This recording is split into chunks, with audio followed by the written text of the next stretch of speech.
దేవుళ్ళందరూ భారతదేశంలోనే పుట్టారా? ఇది నేను మిమ్మల్ని అడుగుతున్న ప్రశ్న కాదండి. ఇటీవల నేను కలిసిన మిత్రుడొకరు నాకు సంధించిన ప్రశ్న ఇది.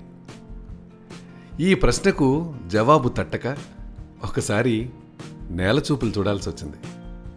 ఆ తర్వాత అర్థమైంది, నేను నా మిత్రుడే కాదు, మన దేశంలో అనేక మందితో పాటు పలువురు విదేశీయులు కూడా ఇలాగే ఆలోచిస్తున్నారని. దీంతో ఈ అంశంపై దృష్టి సారించి అపార్థాలను నివృత్తి చేసుకునే ప్రయత్నం చేశాను. ఈ ఆలోచనలు, అనుభవాలను ఇప్పుడు మీతో పంచుకుంటున్నాను.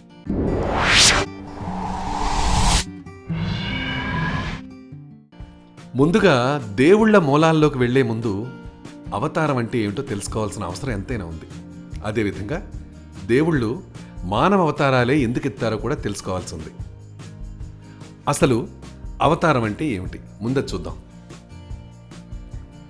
అవతారం అంటే భూమిపై దైవం లేదా దైవాంశ సంభూతుల ఆవిర్భావం లేదా పునర్జన్మ అని చెప్పొచ్చు.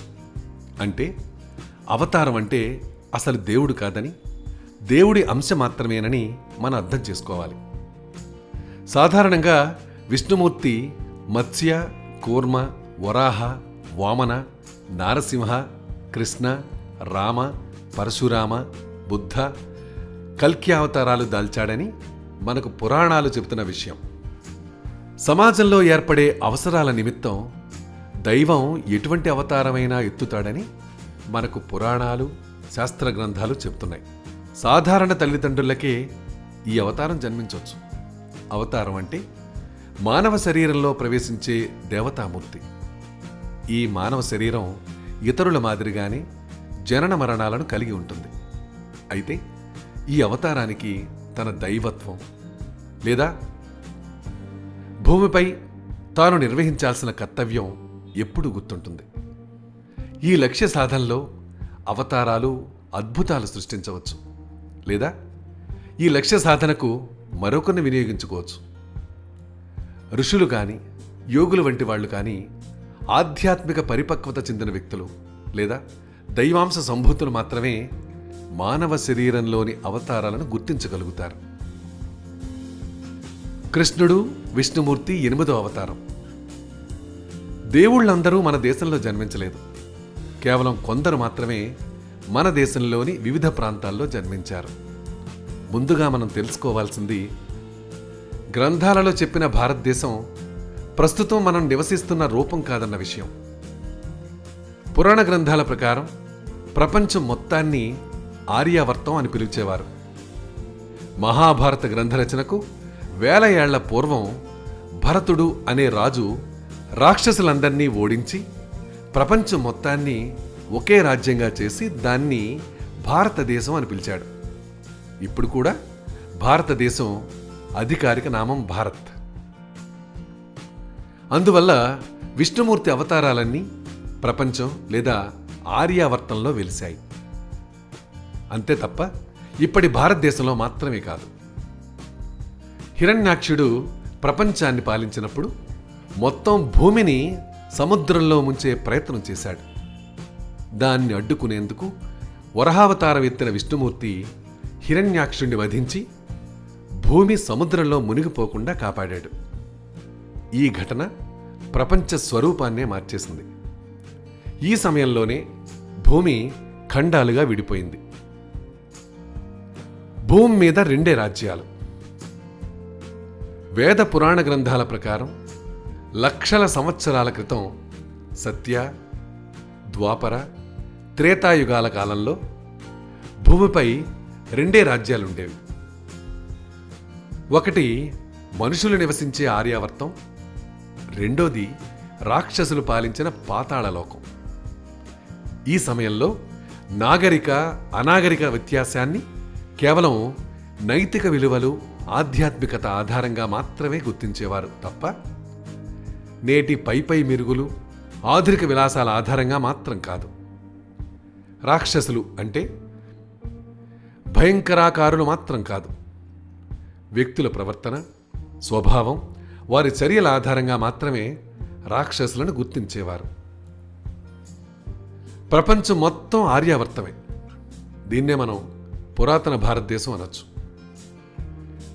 నైతిక విలువలు క్షీణిస్తుండటంతో రాక్షసులు తరచూ ఆర్యావర్తంపై దాడి చేసి అక్కడి రాజుల్ని చంపి రాజ్యాలని ఆక్రమించుకునేవారు. రాక్షసుల ఈ ఆకృత్యాల నుంచి తమను తాము రక్షించుకునేందుకు యోగులు ఋషులు తమ పూజల ద్వారా త్యాగాల ద్వారా దైవాన్ని ఆశ్రయించేవారు. వారి భక్తికి పూజలకు మెచ్చిన దైవం భూమిపై మానవ రూపంలో అవతరించి రాక్షసుల్ని వధించేవారు. అందువల్ల కాళికామాత, దుర్గా, కృష్ణుడు వంటి అవతార పురుషులు ఆర్యావర్తంలో జన్మించారు. అంతే తప్ప ఇప్పటి భారతదేశంలో కాదన్న విషయాన్ని మనం గుర్తుంచుకోవాలి. బుద్ధుడు పుట్టింది నేపాల్లో. ఇది ప్రస్తుతం భారత్లో లేనప్పటికీ నాటి భారతంలో అంతర్భాగమే. అయినా బుద్ధుణ్ణి ఇప్పటికీ మనం భారతీయ దైవంగానే ఆరాధిస్తాం. ప్రస్తుత ఐరోపా, ఆఫ్రికా, ఏషియా, అమెరికా ప్రాంతాలన్నీ నాటి ఆర్యావర్తంలో భాగమేనన్న విషయాన్ని మనం గ్రహించాలి సుమా. పాతాళవాసులైన రాక్షసులు భూమిపై కొన్ని ప్రాంతాలను పరిపాలించారు. ఆఫ్రికా, ఐరోపా, అమెరికా తదితర ప్రాంతాల్లో భారతీయ సంస్కృతి సాంప్రదాయాలు కొనసాగాయనేందుకు అనేక ఆధారాలున్నాయి. క్రీస్తు పూర్వం 1000వ సంవత్సరం అంతకు ముందు నాటి కాలానికి సంబంధించిన శివలింగ ఆకృతులు ఐరోపా, ఆఫ్రికా, ఏషియా ప్రాంతాలలో అనేకం కనిపించాయి. అదేవిధంగా మనం పవిత్రంగా భావించే స్వస్తిక్ గుర్తు కూడా ఐరోపా, ఆఫ్రికా, అమెరికా తదితర ప్రాంతాల్లో మనకు కనిపిస్తుంటుంది. ఆర్యావర్తం ప్రపంచమంతా విస్తరించి ఉందనేందుకు వీటన్నింటినీ నిదర్శనాలుగానే చెప్పుకోవచ్చు. మధ్యయుగం నాటి కాలంలో ప్రస్తుత 5 ఖండాలన్నీ మన భారతదేశంతో కలిసి ఏకఖండంగానే ఉండేవన్న అంశాన్ని విజ్ఞాన శాస్త్రం కూడా నిర్ధారిస్తోంది. తరువాతి కాలంలో భూమి పొరల్లో ఏర్పడిన కదలికలు, భూ ప్రకంపనలు, సముద్రాంతర్గత కంపనాలతో ఖండాలు క్రమంగా వేరుపడ్డాయి. ఇప్పుడు అన్ని ఖండాలు ఒకదానికొకటి దూరంగా ఏర్పడ్డాయి. భూమి పొరల్లో ఏర్పడిన కదలికల ప్రస్తావన రామాయణ గ్రంథంలో మనకు కనిపిస్తుంది. పరమశివుడు నివసించే కైలాస శిఖరాన్ని పెకలించుకుని లంకకు తీసుకెళ్లేందుకు రావణుడు ప్రయత్నించినట్టు కనిపించే కథనం ఈ ప్రస్తావనలోని భాగమే. భూమి పొరల్లో ప్రకంపనలు గుర్తించే కాబోలు నాటి మహర్షులు తమ శిష్యులతో కలిసి ప్రస్తుత భారతానికి వలసొచ్చారని ఈ గ్రంథాలు మనకు చెబుతున్నాయి. సంచార జాతులకు చెందిన కొంతమంది ఈ భూమి పొరల్లో ఏర్పడే కదలికలపై అవగాహన లేకపోవడంతో వారు ప్రస్తుత భారతం నుంచి విడిపోయారు. ఫలితంగా ఈ ప్రాంతాలన్నింటిలో కనుమరుగైన భారతీయ సంస్కృతి ప్రస్తుతం కేవలం కొన్ని ప్రాంతాలలో మాత్రమే మనకు కనిపిస్తుంటుంది. 50 కోట్ల సంవత్సరాల క్రితమే ఏర్పడిన ఖండాలు. మన పురాణ గ్రంథాల్లో ఉన్న కథలను చదువుతున్నప్పుడు రాక్షసులు 3 ప్రాంతాలను పాలించినట్టు తెలుస్తోంది. ఇందులో మొదటి రెండింటిలో ఆర్యావర్తం, పాతాళలోకం ఉండగా మూడోది ఇంద్రుడి ఏలుబడిలో ఉన్న స్వర్గలోకం. పశ్చిమ దేశాల భావనకు భిన్నంగా మన పురాణాలు చెబుతున్న దాని ప్రకారం మనిషి మరణానంతరం అతడి ఆత్మ కర్మానుసారంగా స్వర్గభోగాలు అనుభవించిన తర్వాత తిరిగి భూలోకంలో వేరే శరీరంలో ప్రవేశిస్తుందని తెలుస్తోంది కదా. దీన్నే మనం పునర్జన్మ అని పిలుస్తుంటాం. ఈ ఆత్మ జన్మరాహిత్యం పొంది మోక్షం లేదా నిర్యాణం పొందే వరకు ఈ చక్రం కొనసాగుతూనే ఉంటుంది. స్వర్గంలో మనిషి ఆత్మలు. రామాయణంలో రావణుడు తాను ముల్లోకాలకు అధిపతిని చెబుతుంటాడు. అంటే తన సామ్రాజ్యం ప్రపంచమంతా విస్తరించిందని కాదు, ప్రపంచంలోని రాజులందరినీ ఓడించి తన పాదాక్రాంతులను చేసుకోవటమే ఇందుకు కారణం. మనం పురాణాలను పరిశీలిస్తే బలి, మహిషాసురుడు, ప్రహ్లాదుడు, హిరణ్యకశ్యపుడు, హిరణ్యాక్షుడి వంటి రాక్షసులు సైతం ముల్లోకాలను పాలించారని తెలుస్తోంది. ఇంద్రుడు అహంకారపూరితమైన వాడు, అనేక శక్తివంతులైన రాక్షసుల్ని సంహరించిన వాడని పురాణాలు మనకు చెబుతున్నాయి. స్వర్గలోక సుఖాలపై ఆశ, దేవతలపై ప్రతీకారం వంటి వాటితో ఇంద్రుడిపై దాడి చేసేందుకు రాక్షసులు తమకున్న మాయలు, మంత్రాలు ఉపయోగించేవారట. ఈ దాడుల్లో వారు అనేకసార్లు విజయం కూడా సాధించారు. స్వర్గాన్ని జయించిన తర్వాత రాక్షసులు దేవతల్ని మానవులను వధించి తమ రాక్షసత్వం ద్వారా ప్రజలను భయభ్రాంతులకు గురి చేసేవారు. రాక్షసుల చేతుల్లో ఓటం పాలైన ఇంద్రుడు ఇతర దేవతలు ఋషులతో కలిసి త్రిమూర్తుల్లో ఎవరో ఒకరిని శరణుజొచ్చేవారు. విష్ణుమూర్తి ఇతర దేవతలు మానవ అవతారాలతో భూమిపై అవతరించటానికి ఇదే కారణం. విష్ణువు తన అవతారాల్లో రాక్షసులందరినీ వధించి మానవులకు ఊరట కలిగించి తిరిగి తన స్వస్థానానికి చేరుకునేవాడు. కొన్ని అవతారాలు మాత్రమే. మొదటి కొన్ని అవతారాలకు నిర్దిష్ట జన్మ ప్రదేశం లేదు. విష్ణుమూర్తి ఆర్యావర్తంలో అవతారం ఎత్తాడు తప్ప భారత్లోనో ఆఫ్రికాలోనో అమెరికాలోనో కాదని మన పురాణాలు చెప్తున్నాయి. కృష్ణుడు రాముడు వంటి వారి జన్మ ప్రదేశాలు ప్రస్తుతం మన దేశంలోనే ఉత్తర ప్రాంతంలో ఉన్నాయన్న విషయం మనందరికీ తెలిసిందే. వారు ఆయా అవతారాలు ఎందుకు ఎత్తారన్న విషయం తెలుసుకుందాం. కృష్ణుడు మధుర రాజైన కంసుని వధించటానికి కురు పాండవ సంగ్రామంలో పాండవులందరికీ అండగా ఉండేందుకు అవతారం ఎత్తాడు. ఈ 2 రాజ్యాలు మన ఉత్తర భారతంలోనే ఉన్నాయి. అటువంటప్పుడు కృష్ణుడు ఆఫ్రికాలో ఎందుకు జన్మించకుండా మన దేశంలోనే ఎందుకు జన్మించాడంటే అప్పటి అవసరం అది. అదే తీరులో రామావతార కథ కూడా ఉంటుంది. రావణాసురుని వధించి ఇక్ష్వాకు వంశ ప్రతిష్టను నిలిపేందుకు రాముడు అయోధ్యలో జన్మించాడు. దీనికన్నా ముందు విష్ణుమూర్తి మానవ అవతారంలో బాధలు అనుభవించాలని, అందువల్లే శాపగ్రస్తుడయ్యాడని పురాణ గ్రంథాలు చెబుతున్నాయి. ఇవన్నీ సమగ్రంగా చెప్పాలంటే ఈ కాస్త వివరణ ఏమాత్రం సరిపోదు. ఆయా అవతార రహస్యాలను సమగ్రంగా అర్థం చేసుకోవాలంటే మనం రామాయణ మహాభారత గ్రంథాల్ని చదవాల్సిందే. దేవుడు తన భక్తుల్లో ఒకరిగా అవతరించాలని కోరుకుంటాడే తప్ప అజ్ఞానులైన రాక్షసుల్లో పుట్టాడని కోరుకోడు కదా. మరి ఇతర నాగరికతల్లో భారతీయ దేవతలు ఉన్నారా? దీన్ని పరిశీలించినట్టయితే భారతీయ నాగరికతను ఇతర పురాతన నాగరికతలతో పోల్చుకుంటే మనకు పరస్పర విరుద్ధమైన అనేక పోలికలు కనిపిస్తాయి. వీరంతా కూడా విగ్రహారాధకులే, ప్రకృతి శక్తులను ఆరాధించిన వారే. వీరందరికీ దేవీ దేవతలపై పూర్తి నమ్మకం ఉంది. వాస్తవానికి భారతీయ నాగరికత ఇతర నాగరికతలకు దిక్సూచి వంటిదని చెప్పొచ్చు. జోరాష్ట్ర పురాణ గ్రంథాలను పరిశీలిస్తే అక్కడి అహురా మజ్డా అనే దేవుడు మన అగ్నిదేవుడే. గ్రీకు దేవుడు అపోలో మన సూర్యుడే. ఇక్కడ తేడా అంతా మన సూర్యుడు సప్తాశ్వరథమారూఢుడు కావటమే. సూర్యుడి రథానికి ఉన్న ఈ 7 గుర్రాలు సప్త జ్ఞానేంద్రియాలకు ప్రతిరూపాలు. గ్రీకు దేవుడు జియస్ మన ఇంద్రుడే. ఈస్టర్ దేవత మన దుర్గామాత. ఇలా చెప్పుకుంటూ పోతే దేవుడొక్కడే, కేవలం పేర్లే తేడా అన్న విషయాన్ని మనం సులభంగా అర్థం చేసుకోవచ్చు. మారింది కేవలం పేరు మాత్రమే, అర్థం కాదు. ఉదాహరణకి అల్లా అంటే అరబిక్ భాషలో విశ్వమంతా వ్యాపించిన వాడని అర్థం. విష్ణుమూర్తి గురించి సంస్కృత భాష కూడా ఇదే భాష్యాన్ని చెబుతోంది. పూర్వం ఆర్యావర్తం, పాతాళలోకం అనే 2 రాజ్యాలు మాత్రమే ఉన్నాయనేందుకు ఇటువంటి ఉదాహరణలు ఎన్నో మనకు కనిపిస్తాయి. భారతీయ సంస్కృతికి ఉన్న వేల సంవత్సరాల చరిత్ర మరే ఇతర నాగరికతలకు లేదు. ఈ ప్రపంచంలో సృష్టి, స్థితిలయ వంటి వాటిని గురించి చెప్పేది లక్షల సంవత్సరాల క్రితం ఆర్యావర్తాన్ని ఏలిన రాజుల పేర్లను వివరించేది భారతీయ గ్రంథాలు మాత్రమే. అయితే కొన్ని మాంత్రిక శక్తులు, ఆధునిక సాంకేతిక పరిజ్ఞానం అందుబాటులోకి రావడం వంటి కారణాలతో ఈ పురాణాల్ని వాస్తవాలుగా విశ్వసించకపోవటం మరో విభిన్న వాస్తవం. దేవుడు భూమిపైకి వస్తాడని చెప్పేది కేవలం హిందూ మతం మాత్రమే. దేవుడు భూమిపైకి వస్తాడని ఇస్లాం మతం విశ్వసించదు. మహమ్మద్ ప్రవక్త మాత్రమే దైవదూత అని నమ్ముతుంది.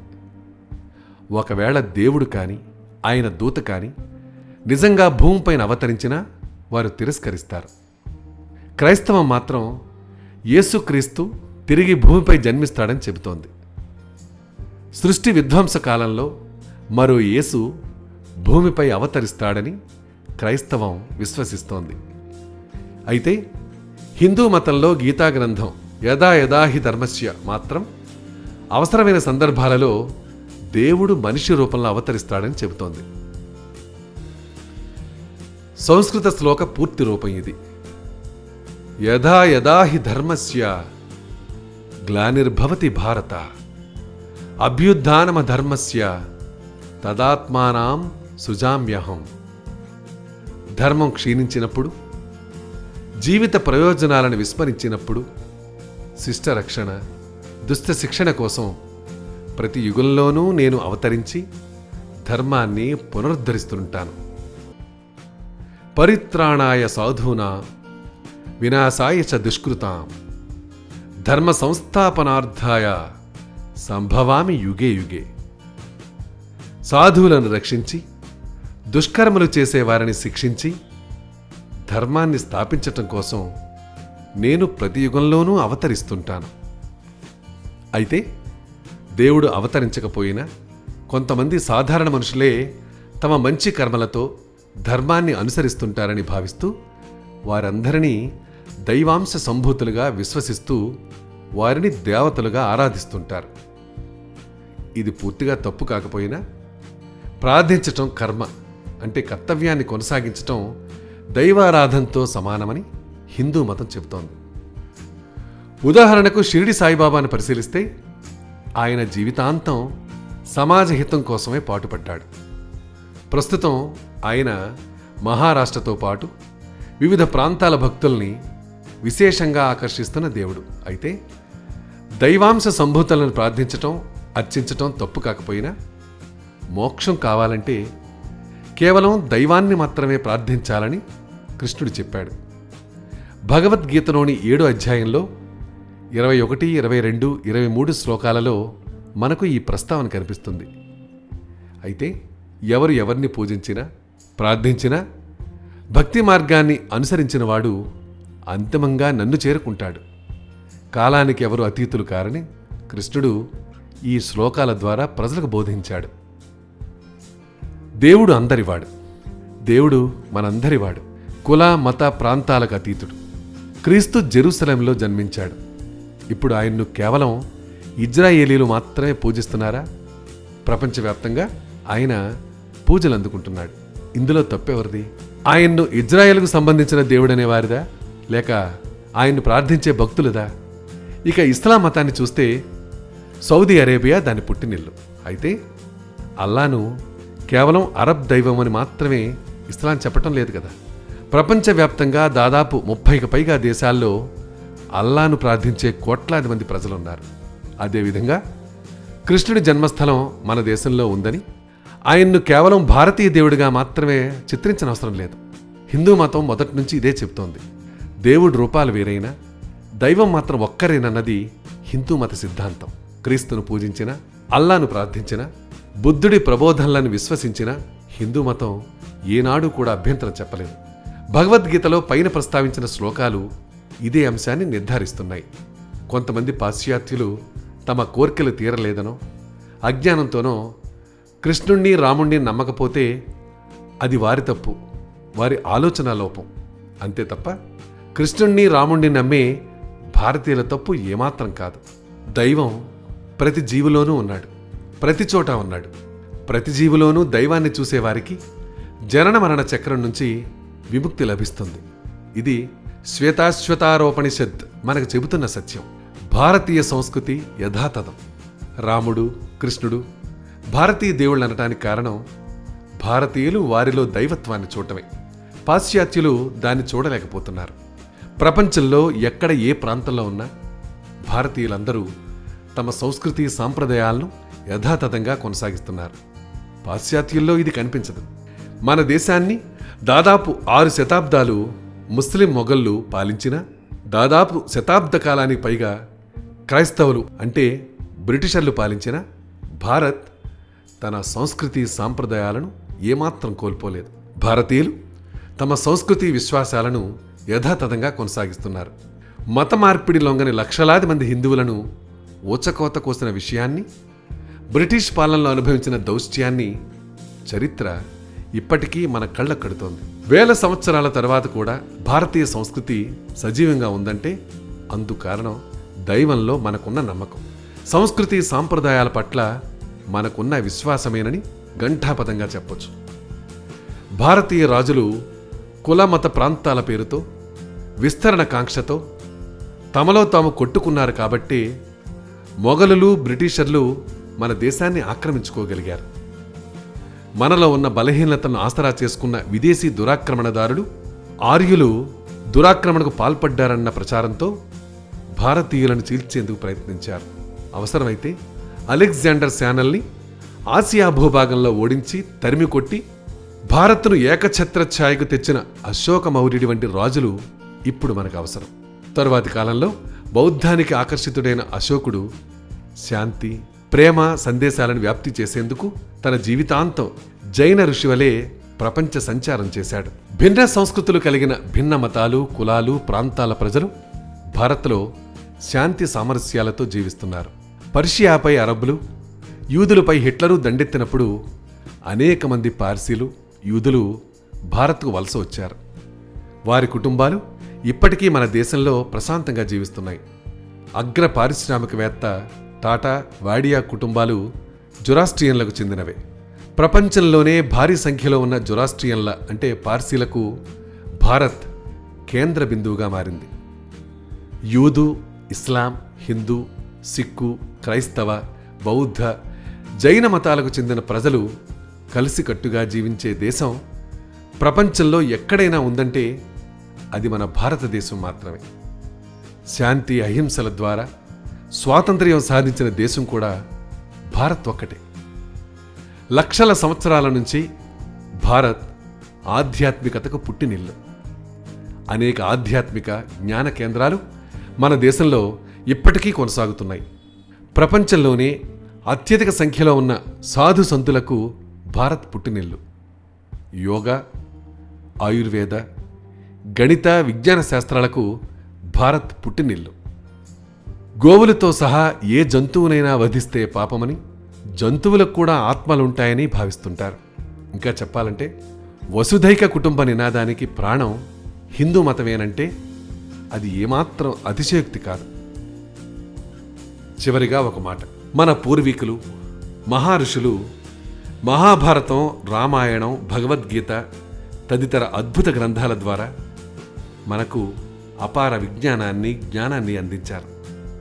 అయితే ఇవి అందించిన జ్ఞానాన్ని, ఆధ్యాత్మిక సందేశాన్ని అర్థం చేసుకోవడానికి బదులుగా అహంకారం, గర్వం, భౌతిక వాంఛలతో కళ్ళు మూసుకుపోయిన మనం వీటిల్లో తప్పులెంచడానికి ప్రయత్నిస్తున్నాం. యేసుక్రీస్తును ప్రార్థిస్తున్న ఒక క్రైస్తవుణ్ణి చూసిన హిందువుకు కృష్ణుడి రూపం కళ్ల ముందు సాక్షాత్కరించాలి. అదేవిధంగా కృష్ణుడిని ప్రార్థించే హిందువును చూసిన క్రైస్తవుడికి యేసు రూపం కళ్ల ముందు కనిపించాలి. అదేవిధంగా ఇతర మతాల వారి ఆలోచన ధోరణి కూడా కొనసాగాలి. ఈ మార్గంలో మన ఆలోచనలు రాని నాడు దేవుడి పేరుతో మనలో మనం కొట్టుకుంటూనే ఉంటాం. ఫలితం విధ్వంసం, హింస, విద్వేషం మన దుష్కర్మలను ప్రేరేపిస్తూనే ఉంటాయి. మరి విన్నారు కదా, ఈ విషయాలు కొంతమంది తెలుసుండొచ్చు, కొంతమంది తెలియకపోయి ఉండొచ్చు. అయితే ఇలాంటివి ఎన్నో ఆశ్చర్యకరమైన విషయాలు, అద్భుతమైనటువంటి విషయాలు ఇవే కాదండి, ఇంకా చాలా చాలా చాలా ఉన్నాయి. మరి ఇవన్నీ తెలుసుకోవాలని మీకు ఉందా లేదా? తప్పకుండా ఉంటుంది. అందుకు మీరు చేయాల్సిందల్లా ఏంటంటే మా ఛానల్ని సబ్స్క్రైబ్ చేసుకోండి. దాంతోపాటుగా మీ సందేహాల్ని, సలహాలను కూడా మాకు అందించండి. ఓకేనా?